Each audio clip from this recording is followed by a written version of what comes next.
Well, we began the week with a parable from the Gospel of Luke, and we're going to finish the week with a parable from the Gospel of Luke. So please open to Luke chapter 15. And as you're turning there, I want to thank you for this week. I want to thank the elders, and I want to thank you for the invitation to come and the ability to work together, and for your good attention during the week and your work in it. A lot of the work during the meeting is not done by the fellow that comes and does it. It's the people who are busy doing all their other work and then getting here every night and inviting people and paying attention. And it's been a real encouragement to be with you this week. And I'm impressed with what I see here. I appreciate your love for the Lord, and I appreciate your zeal, and I appreciate you. And thanks for the things that you've done for me. It's been good to get to be with old friends.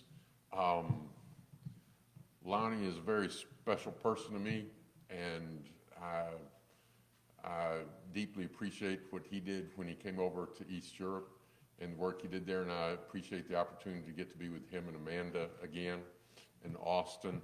I'm a little disappointed that Atlas is not up front taking notes, but and get to see other old friends like Tamara's, and to make new friends, and getting to know the Plylers this week and various others of you.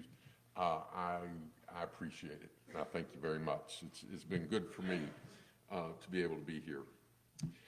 So let's get into our text. We're going to do three things here. We're going to just remind ourselves briefly of what's in this story, and we're going to see the context behind it. And then we're going to do something I don't usually do with a parable. We're going to look at the earthly side of the story and focus on that some, and then the spiritual application. But just to remind ourselves of the story, we're going to be reading about the lost son. And it is a parable of the lost son, but it's also a parable of a jealous, resentful, unforgiving, self-righteous son. Because we're going to see a very entitled, selfish individual that wants nothing to do with his father except get the money, who wants to be away from all responsibility and duty to the father, lives a very foolish life, and then consequences happen. And that's how life works, doesn't it? You know, when we insist that, play stupid games, win stupid prizes. And that's what he does. Some people, when consequences come down on them, don't learn a lesson. There's a lot of people in jail that are still blaming everybody else except themselves. They're blaming their mom, they're blaming their dad, they're blaming the victim, they're blaming the lawyer, they're blaming the judge, they're blaming the police. And that's why they keep going back, because they don't see where the problem is.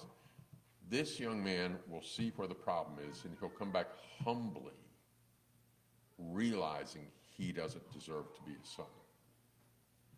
But then we're going to see grace and mercy and compassion and love from a father who draws nigh to him as he draws nigh to the Father, and gives him what he doesn't deserve, because he loves him and he forgives him and he gives grace. And then we're going to see a jealous, self-righteous older brother who resents it deeply. And that's the target audience of the original parable. Because let's go back and look at verse 1 and see why these parables are given. Luke chapter 15 and verse 1, the tax collectors and sinners are drawing near to hear him, that is, to hear Jesus. So here's Jesus, and those tax collectors and those sinners, they're coming to hear Jesus. Does Jesus want that? Luke 19:10, Jesus came to seek and save the lost. Jesus is happy about that. He's glad they're coming. Somebody's not happy. Who's not happy? The Pharisees and the scribes grumbled, saying, "This man receives sinners and eats with them." You see how that ties into the jealousy of the older brother at the end of the story we're going to be looking at? When there's a party going on for him. So it's this self-righteous, resentful attitude. He's receiving sinners and eating with them. So Jesus gives 3 parables. The lost sheep, lost silver or coin, and the lost son. Lost coin, yeah. All right, so the first one, what man of you having 100 sheep, if he's lost one of them, doesn't leave the 99 in the open country and go out after the one that's lost till he finds it? When he finds it, he lays it on his shoulders rejoicing. When he comes home, he calls together his friends and neighbors, saying, "Rejoice with me, I found my sheep that was lost." Just so I tell you, there will be more joy in heaven over one sinner who repents than over 99 who need no repentance, that are righteous. So we had 6 kids, and sometimes one of them would be out on the road at night in a storm, in bad weather, and maybe I'm not able to get them on the phone, and it gets later, and in my mind, and maybe they're coming in from a long trip, and I start imagining, I can't get them, and I'm worried, and there's been a time or two where I've called like state troopers, has there been an accident and that type of thing. And when they get home, I'm so relieved, that feeling. I wasn't worried about the kids that were safe in bed. Which one am I worried about? The one that was out there. So you can see this about the sheep. And then the coin. What woman having 10 silver coins, if she loses one, doesn't light a lamp, sweep the house, seek diligently till she finds it? When she found it, she's happy. She calls together friends and neighbors, saying, "Rejoice with me, I found the coin that is lost." And again, he says, there's joy before the angels of God over one sinner who repents. Now he gives the lost son. Lost sheep, lost coin, lost son. But this is a lot longer parable. It's got more going on. And I want to spend a few minutes talking about the earthly side of it, and let me tell you why. A lot of parables are an earthly story with a spiritual meaning. Usually the earthly story is only worth looking at for the lesson it teaches here. So for example, the parable of the net.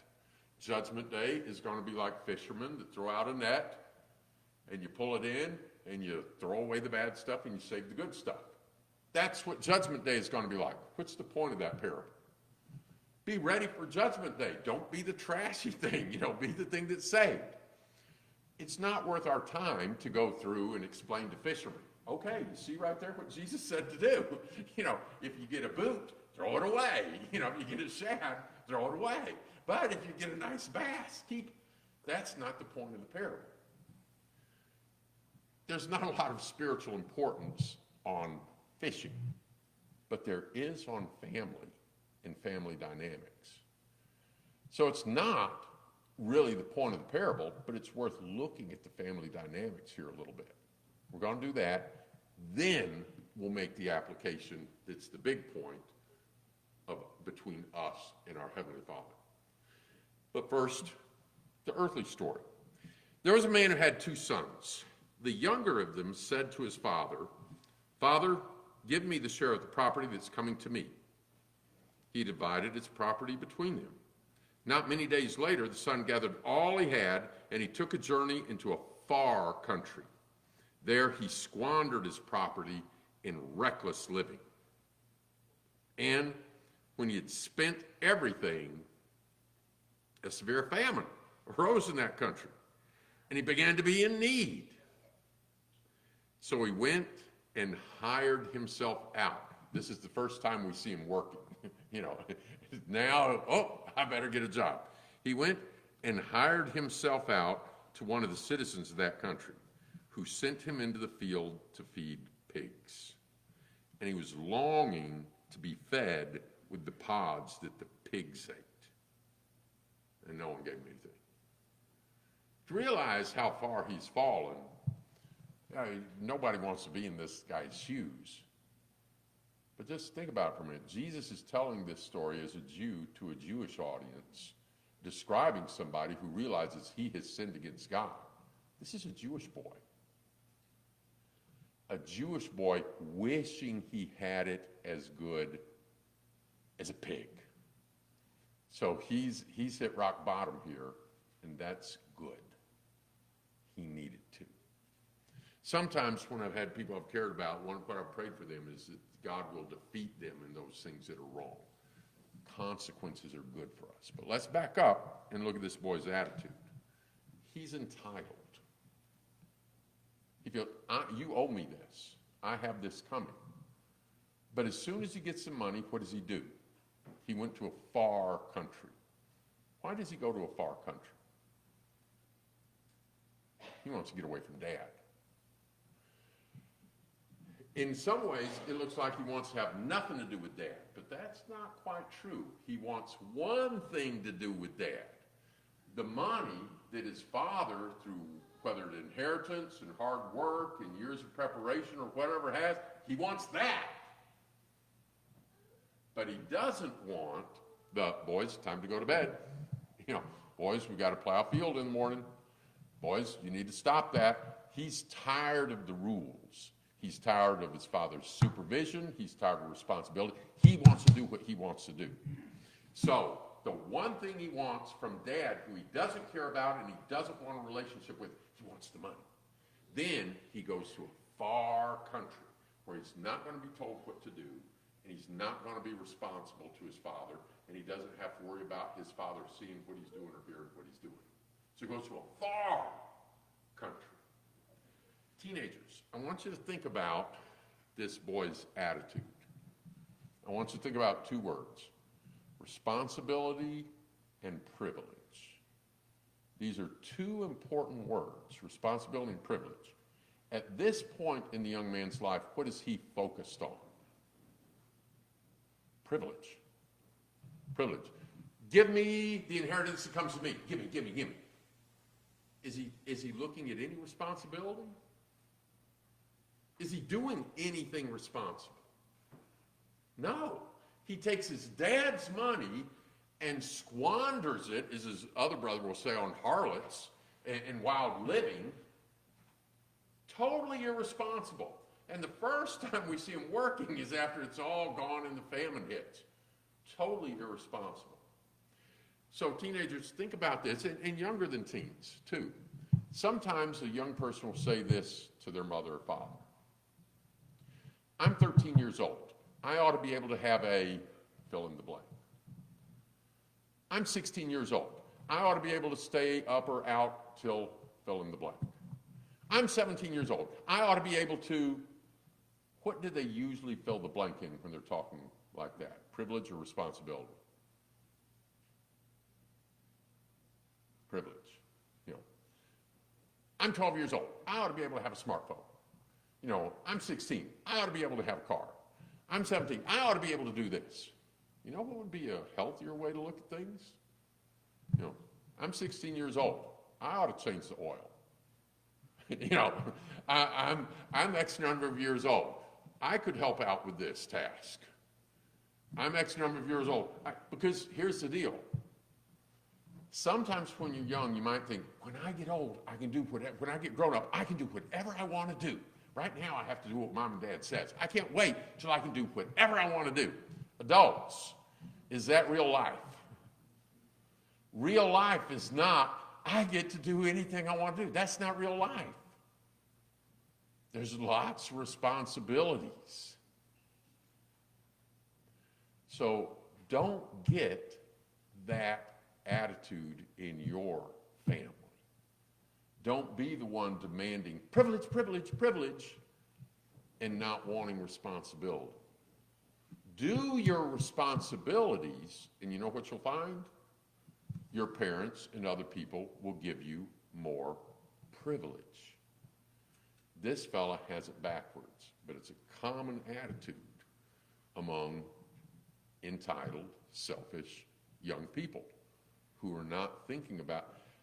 And if you think, well, my parents do what they want to do, then you don't know everything your parents are doing. There's property taxes to be paid, there's work to be done, there's all sorts of things to be done.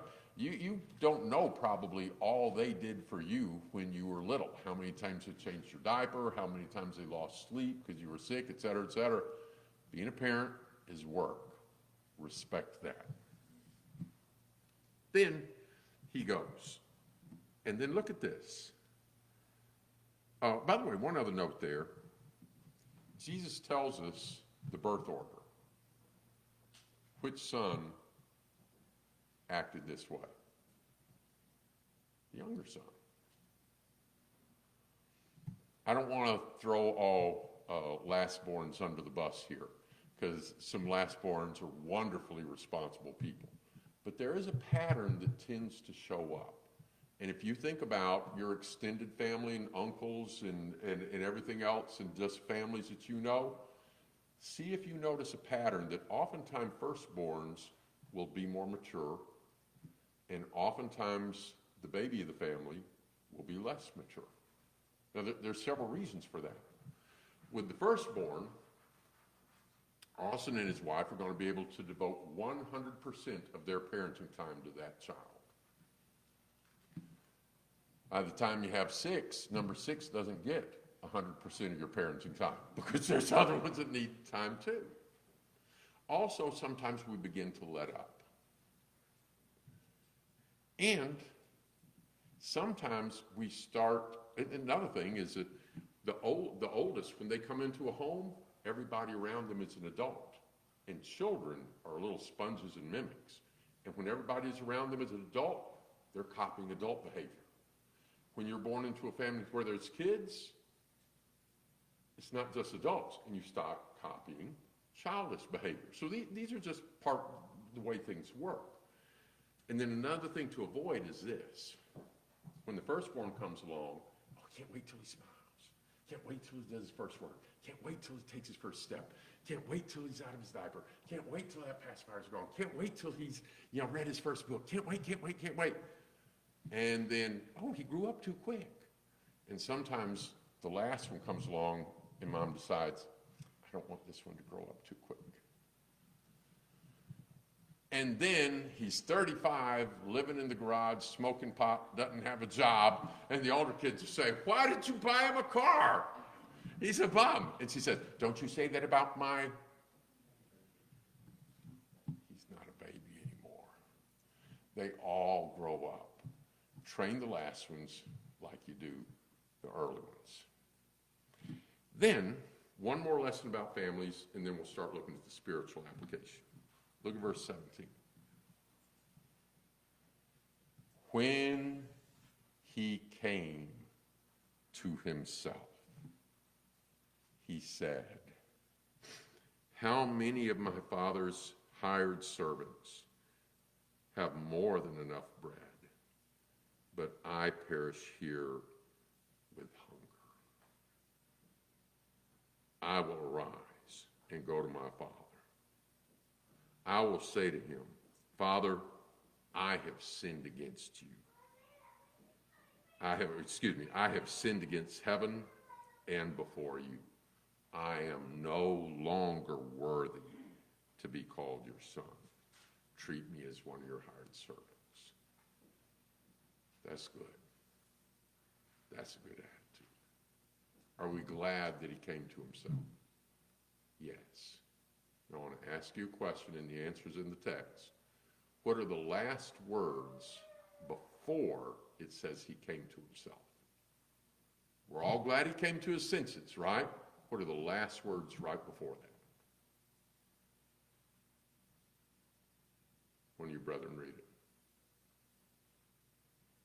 Nobody gave him anything. If grandma said, oh, honey, I heard you're having it rough over there. Let me send you my Discover card. He wouldn't have come to himself. It's better to learn lessons not the hard way.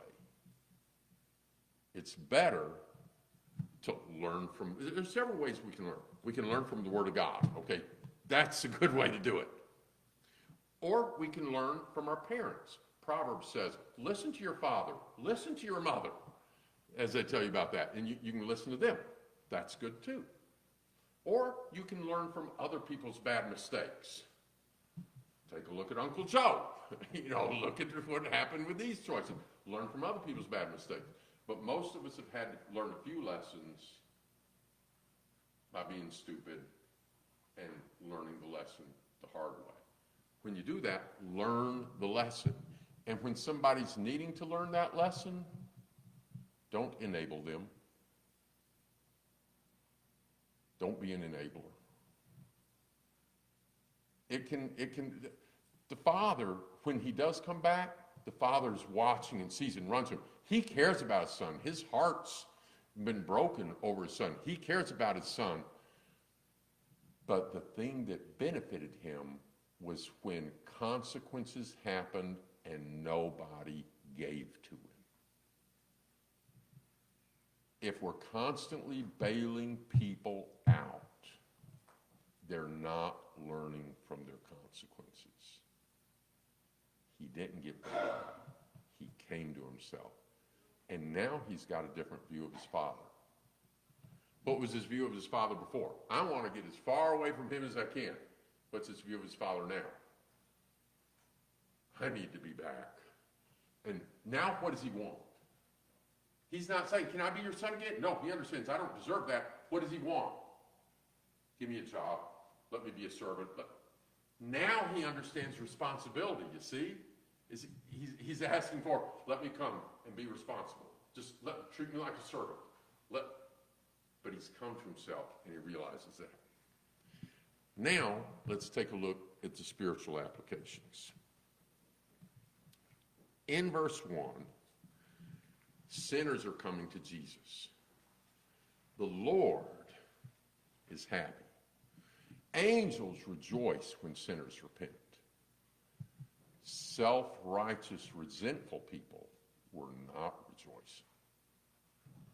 They want a relationship with God, and they want to decide who else can have it or not, kind of like. So he tells these three stories. Lost sheep, lost coin, lost son. So who's the Father? God. And at times, we have all been the lost son. What did the lost son want? He wanted the Father's blessings, but he didn't want the Father's rules. Have you ever been there? Yes, you have. I have too. What does it say in Isaiah 53? All we like sheep have gone astray, each one of us to our own way. Romans 3:23. All of us have sinned and fall short of the glory of God. And when we were sinning, what was our attitude towards God? We weren't interested in his rules. We weren't interested in his guidance. We weren't interested in his restrictions or his control. We didn't desire a relationship with that. We wanted to do what we wanted to do. But what have we always wanted? We've always wanted God's blessings. They might say, no, I know some bad people. They don't want God's blessings. Yes, they do. The sun is a blessing from God. Rain is a blessing from God. Plants are a blessing from God. Animals are a blessing from God. Food is a blessing from God. Oxygen is a blessing from God. Atheists want God's blessings. They may not know or admit that they're blessings of God's, but everybody wants God's stuff. What we tend to do as human beings, we want to live here and enjoy this earth. We want to wake up and see God's sunshine. We want the spring to come. We want the crops to grow. We want the good food to eat. We want the fish to bite. We want God's stuff. But what is typical of us as humans is to not want his rules and not want to submit to him. Just give me your stuff and leave me alone. And that, my friends, is the prodigal son. And that too often has been us. And so he lives foolish, as we tend to do when we're being selfish. I want you to think about selfishness for a minute. Why do we tend to be selfish? Because we want what we want, right? I want what I want. You know, why does somebody jump in front of the little old lady at the cashier, so that they can get out quicker? I want to have to wait on her. I want her to have to wait on me. Me first, me first. Why do we have to make things about ourselves? Because we think that if we put ourselves first, we will be happy. Is that true? I want you to think of some paradoxes Jesus said. The first shall be last, and the last shall be first. He that exalts himself is going to be humbled. He that humbles himself is going to be exalted. And if you seek your life, you will lose it. But if you hate your life, willing to lose your life, you will gain it. And one of the easiest ways to see that is this. I want you to think of the most selfish person you know. Just pick out somebody that you know is really selfish. This is the person who is always going to make it about themselves. If there's one piece of pie left, they're going to eat that piece of pie. If there's a transaction, they're going to be dishonest to cheat it, to make it be to their advantage. If there's a line, they're going to jump in front of it. If there's a conversation, they're going to interrupt and dominate and try to up the story. It's got to be me, me, me, me, me. Think of the most selfish person you know that always puts himself first and don't think about other people. Are you thinking about a happy person?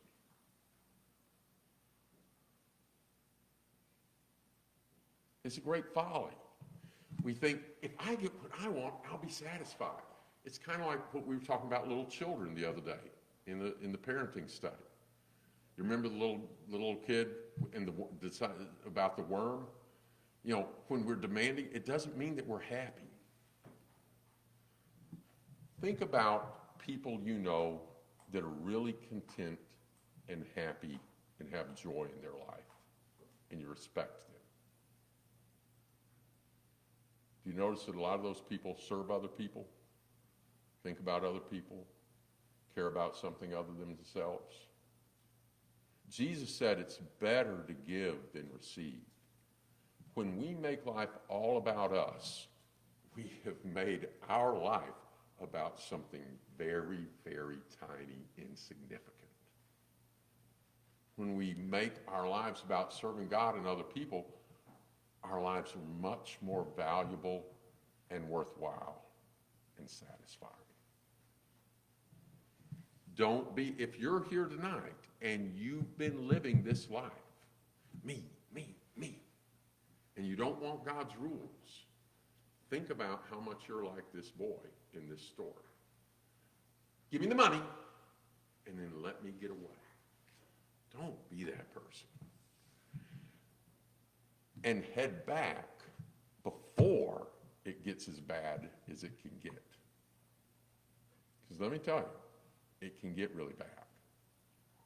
I'm working with a friend who I love and I care about her. But he's made some really foolish decisions in his life.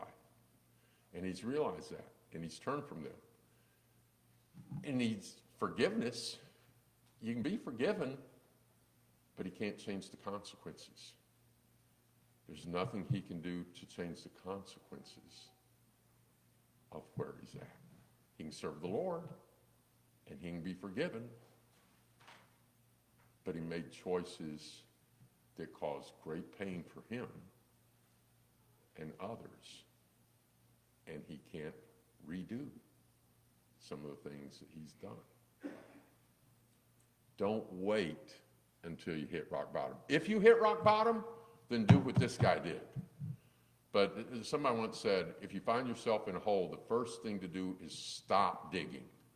Don't keep making it worse and turn around. So now let's look at his attitude. I really like his attitude here. One, he comes to himself. How many of my father's hired servants have more than enough bread? Here I perish with hunger.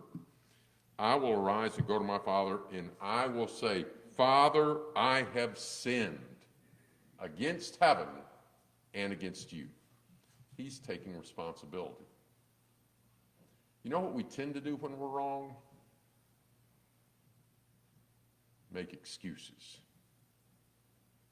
So in the garden, Adam and Eve have sinned. First, what do? Hide. Then what do? They start making excuses. Human beings haven't changed a lot, have they? Because when people are doing something wrong, what do they tend to want to do? Hide it, hope nobody sees. And then if somebody sees, what do? Well, and blame it on somebody else. Does he do that? No. He doesn't say, Dad, I wasn't old enough for you. It was your... He says, I sinned. And who does he say sinned? I sinned against heaven and in your sight. And then he realized, I don't deserve to be your son. That's the right attitude. He gets to be the son. But this is not a bargaining thing. Tell you what, Dad, I've been thinking about it. And if you'd really like me to be your son, I could think, no. He doesn't deserve to be a son. And he realized that. He says, I'm not worthy. But he wants a chance to be a servant. Again, back to privilege and responsibility. After living a life of foolish, immediate gratification, demanding of privilege, now he understands responsibility, and he wants a chance to be responsible. Let's keep reading. Father, I've sinned against heaven. I'm no longer worthy to be called your son. Treat me as one of your hired servants. And he rose and came to his father. But while he was still a long way off, his father saw him and felt compassion, ran, embraced him, kissed him. And somebody with the wrong attitude might have decided what?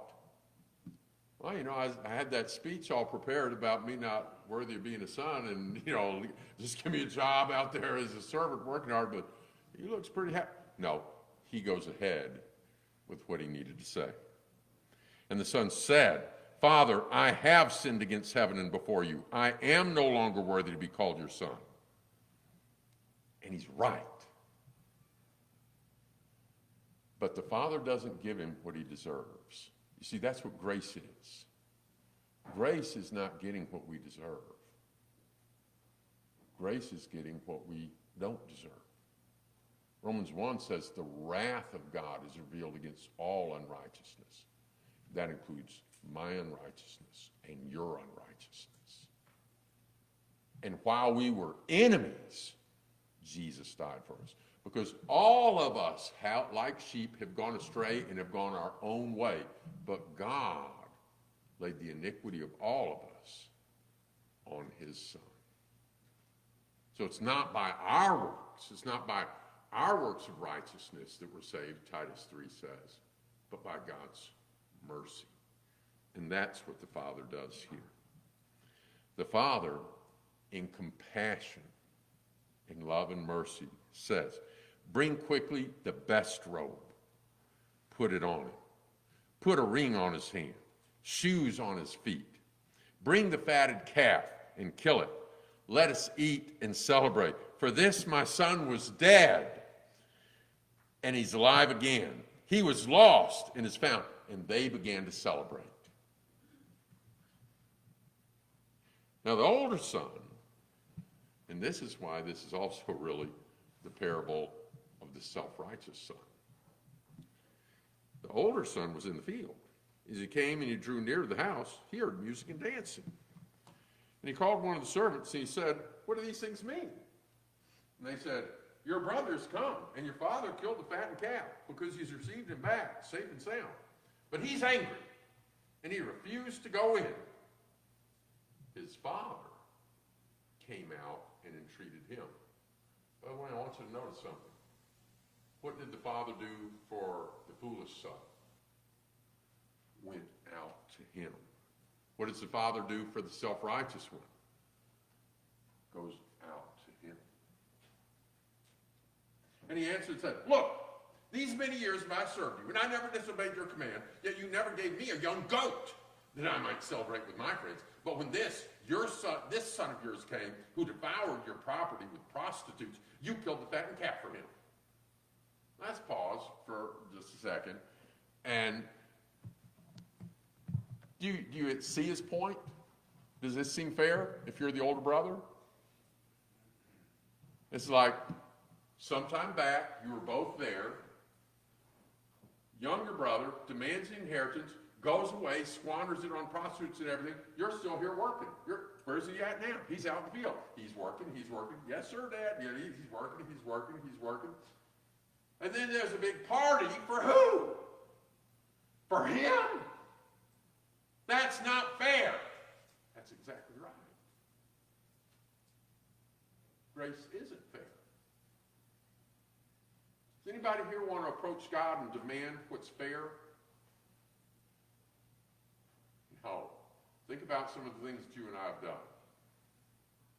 We are not in a position to go before God and demand what's fair. It's not fair. It's above and beyond fair. And then, let's seek what he's missing. Listen to his words. Look, these many years I've served you, and I would never disobeyed your command, yet you never gave me a young goat. See, he gets a fattened calf. I didn't even get a goat that I might celebrate with my friends. But when this son of yours came, you ever see parents arguing, and they say, your son did this. Who's the other parent? You know, when we're upset with somebody, we put the family relationship on the other person. When this year, look what the father says back to it. The father says, son, you are always with me. All that is mine is yours. It was fitting to celebrate and be glad, for this your brother was dead and is alive. You see what the older son is not thinking about? He's not thinking about his brother and what's good for his brother. He's filled with bitterness, self-righteousness, and jealousy. And by the way, how many of you believe that boy has never disobeyed any of his father's commands? And he's blinded by that. And I want what's fair when what should he have done? If your brother is in a terrible situation and you've been praying and praying for him and he comes back to the Lord, if your spiritual brother has been away from the Lord and he comes back to the Lord, what should be your attitude? You should be thrilled. That's the point of all these parables. When there's one lost sheep, how should we feel when that one comes back? Rejoicing. When there's one coin that's lost, how should we feel when it's found? Rejoicing.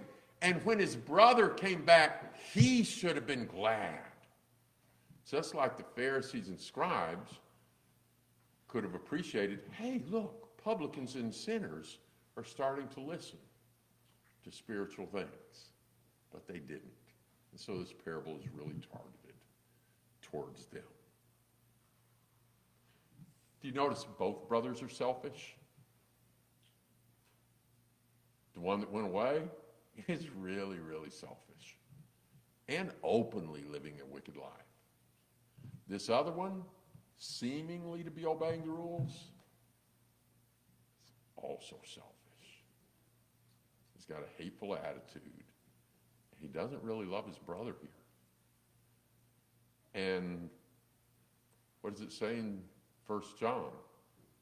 If you don't love your brother, you can't love God. And what's it say in 1 Corinthians? If I know all mysteries and all knowledge, but have not love, what am I? I'm nothing. So if you've been having the attitude of an older brother, give it up. Don't be that kind of selfish. And if you've been the prodigal, the wasteful, give it up. Don't keep expecting that you get to have God's blessings and ignore his rules. Learn what the lost son learned. He didn't want a relationship with his father until he realized the foolishness of his own life and the consequences, and now he wants a relationship with his father, and he wants responsibilities, and he comes back. But when he comes back, the father gives him more than he could have dreamed of.